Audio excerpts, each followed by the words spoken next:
Karakteristik leadership Kiai Haji Ahmad Dahlan yang keempat, berani mengadakan perubahan yang bertentangan dengan tradisi, dengan usaha menghilangkan budaya selamatan bagi orang yang sudah meninggal.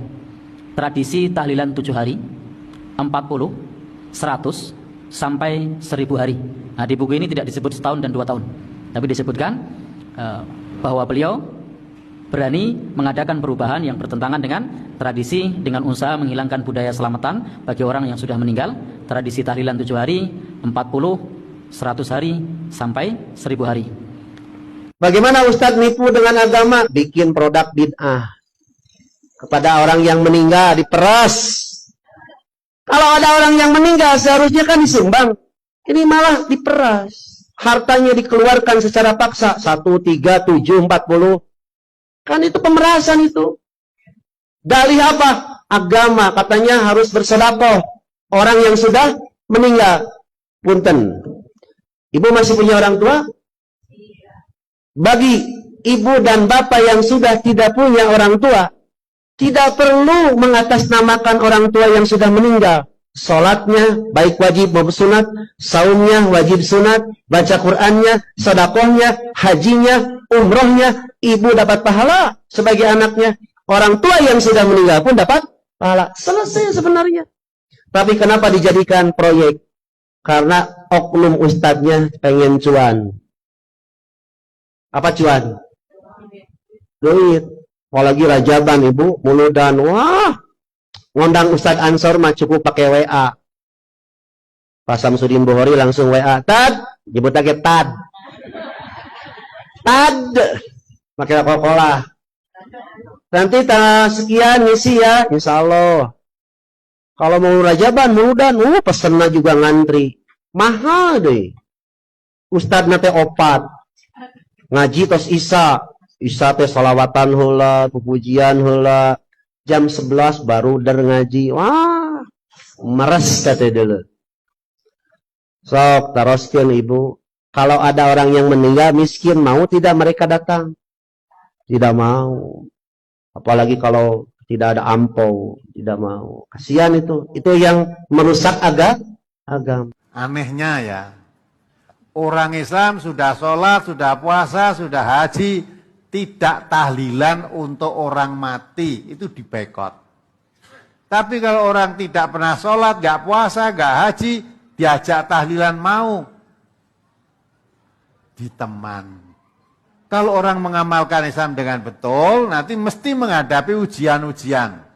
Sudah tergambar, saya nanti kalau anak saya mati tidak saya tahlili, nanti akan timbul dari masyarakat begini, sudah ketok itu, sudah kelihatan, nanti saya dibeginikan, sudah kelihatan. Tapi kalau kamu orang iman betul, lam yartabu, tidak ragu-ragu kamu, laksanakan apa perintah Allah, ya, dikucilkan, dibenci, udah biarkan saja. Kamu dibenci oleh masyarakatmu karena tidak tahlilan, atau kamu dicintai karena kamu tahlilan, orang mati itu. Sekarang bedanya benci dengan dicintai, bedanya apa? Kalau kamu dicintai oleh masyarakatmu, kalau kamu sakit diobatkan oleh masyarakatmu? Kalau kamu lapar, kamu diberi makan oleh tetanggamu? Diberi enggak? Sekarang kamu dibenci. Kalau sakit, berubah sendiri. Lapar, mencari makan sendiri enggak? Nah bedanya apa? Maka kalau orang yang beriman, wala yakhafuna laumata laim, tidak takut celaan-celaan, cacian-cacian dari orang yang suka mencela, dari orang yang suka mencaci maki. Kalau saya mengamalkan aturan Islam dengan betul, dicaci, dicela, dicemooh, diboikot, tidak takut, silahkan. Karena melaksanakan Islam ini saya tidak butuh pujian dan tidak takut celaan dari manusia. Tidak butuh pujian dari manusia. Yang kita laksanakan itu, inna sholati wa nusuki wa mahyaya wa mamati lillahi rabbil alamin. Ustaz, ini ada dikirim ke saya. Ada tahlilan versi, atau hukum tahlilan versi NU tahun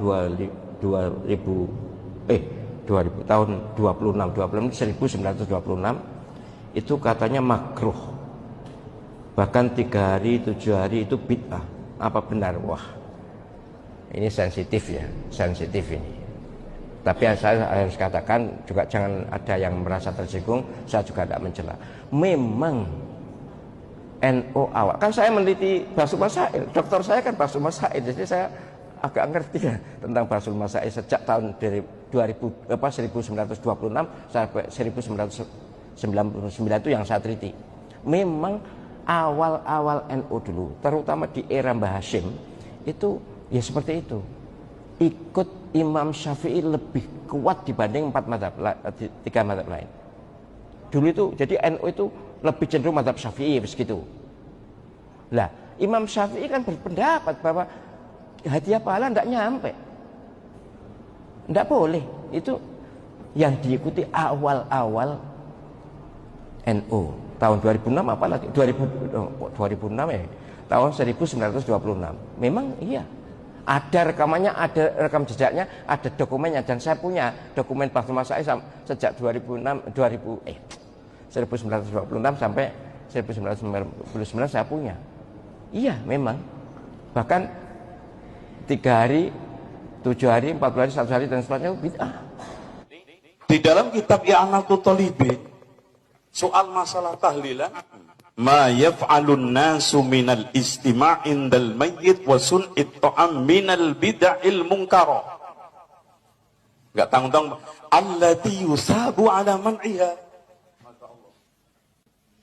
Saya terjemahkan, ya, apa yang dikerjakan oleh orang ketika ngumpul-ngumpul setelah kematian dan membuat makanan, termasuk bid'ah mungkaroh yang diberi pahala orang yang melarangnya.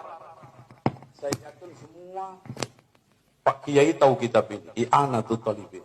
Kemudian tadi dari Ustadz Zainal Abidin membicarakan masalah tahlilan. Padahal ini nanti ada sesi khusus ya tentang tahlilan. Memang tahlilan ini di dalam kitab I'anatul Talibin, bid'ah mungkaroh, dalam sebagian lain dikatakan bid'ah makruhah. Bid'ah makruhah, orang yang memerangi akan mendapatkan pahala. Tapi persoalannya, ini sudah menjadi budaya. Ini sudah menjadi budaya. Di Basul Masail, ini penting para hadirin, jangan berdusta di antara kita, ya. Jangan menuduh-nuduh terus, kasihan. Kasihan orang Wahabi, enggak Wahabi dituduh Wahabi, ya. Muhammadiyah dituduh enggak pangtailan. Ini tolong, ini buku pengantar Rois Am PBNU, Dr. Ghaji MA Sahal Mahfud, Ahkamul Fuqaha, solusi problematika aktual hukum Islam, keputusan Muktamar, Munas, dan Kombes Nahdlatul Ulama tahun 1926 sampai 1999 Masehi. Ini ada ringkasannya, saya baca ringkasan saja ini karena lengkap. Ini bukunya sama, ya. Nahdlatul Ulama, pengurus besar Nahdlatul Ulama, dan di sini ditayangkan yaitu Al-Fakir Abdul Ahmad Sahal Mahfud dari Kajen. Saya bacakan halaman 63. Ini adalah keputusan Basul Masail Nahdlatul Ulama Pusat Jakarta untuk diberitahukan kepada umatnya kaum muslimin bahwa acara seperti itu Basul Masail mengatakan hadisnya maudhu. Saya bacakan yaitu di soal dalam kitab Mata'ul Dawaiq diterangkan bahwa Rasulullah SAW bersabda, roh orang mukmin pada tiap-tiap malam Jumat, hari raya, hari Asyura, atau malam Nurul Saban, itu datang dan berdiri di muka pintu rumah keluarganya dengan berkata, wahai anakku, belas kasihanilah aku akan memberi rahmat kepadamu. Aku tinggal di dalam kuburan yang sempit dalam keadaan susah yang lama sekali. Para sahabat bertanya, apakah artinya minta belas kasihan ya Rasulullah? Menjawab, berdoa dan bersedekah itu merupakan hadiah kepada orang yang telah meninggal dunia. Terus dari asar Sayyidina Umar berkata, bersedekah sesudah mengubur mayit itu pahalanya berlaku sampai 3 hari. Dan bersedekah dalam 3 hari itu pahalanya berlaku sampai 7 hari. Dan bersedekah 7 hari itu sampai berlaku sampai 40 hari. Dan bersedekah pada 40 hari itu pahalanya sampai 100 hari. Dan 100 hari setahun dan bisa dari setahun sampai 1000 hari. Soal, bolehkah hadis dan asar tersebut digunakan untuk dalil yang memperbolehkan bersedekah untuk orang yang telah meninggal dunia pada hari-hari tertentu? Bolehkah hadis dan asar, sahabat, tersebut digunakan untuk dalil yang menyunahkan hukum sunnah bersedekah untuk arwah orang yang sudah mati? Apakah hadis dan asar tersebut sahih atau dhaif atau maudhu? Ini pertanyaan. Monggo disemak. Niki basul masail Nahdlatul Ulama. Kita hormati para teman-teman, kita berhormati keputusan Nahdlatul Ulama supaya kita jangan menuduh dengan teman-teman kita se-Islam se-akidah dituduh dengan keperkataan yang tidak enak seperti Wahabi, Muhammadiyah yang sesat. Kasihan. Siapa yang berdusta ini? Siapa yang bersalah ini? Saya jawab, hadis dan asar tersebut tidak boleh dipergunakan sebagai dalil karena terdapat tanda-tanda yang menunjukkan kedustaannya atau maudhu. Gimana ini? Mau apa ini? Mau apa kita kalau sudah begini? Dan tidak terdapat dalam kitab-kitab yang sahih. Bahkan tidak ada kitab yang dinamakan kitab Mata'ud Daqaiq. Hanya saja salah satu ulama dari Kudus menemukan hadis dan asar tersebut. Tertulis dengan tangan pada hamisi sesuatu kitab dan akhirnya ditulis yaitu kitab Mata'ud Daqaiq. Oleh karenanya maka penanya menganggap bahwa tulisan itu tulisan dari kitab Mata'ud Daqaiq. Padahal ia sendiri tidak mengetahui siapa penulisnya dan kitab apa itu Mata'ud Daqaiq. Udah jelas gitu. Jangan sampai berdusta di antara kita, jangan saya menuduh karena saya menjadi korban setelah saya mengamalkan Nahdlatul Ulama seperti ini, saya jadi korban. Bahkan ngimami tidak boleh, khotbah tidak boleh di desa saya. Karena apa? Kita mengamalkan apa yang menjadi keputusan Nahdlatul Ulama. Hari cinta ulama, cinta kiai, monggo kita taati keputusannya ini. Ini adalah kitab sendiri, kita adalah keputusan Basul Masail sendiri yang diputuskan dengan susah payah memutusi perkara ini. Tetapi kenyataan umat Islam yang di bawah malah melegalkan acara seperti itu. Siapa yang salah itu? Pikir dulu, pikir dulu kalau bicara, pikir dulu, jangan menyalahkan orang. Tapi salahkan kita sendiri karena kita tidak taat kalau kiai kita, ulama kita tidak ditaati padahal keputusannya sendiri.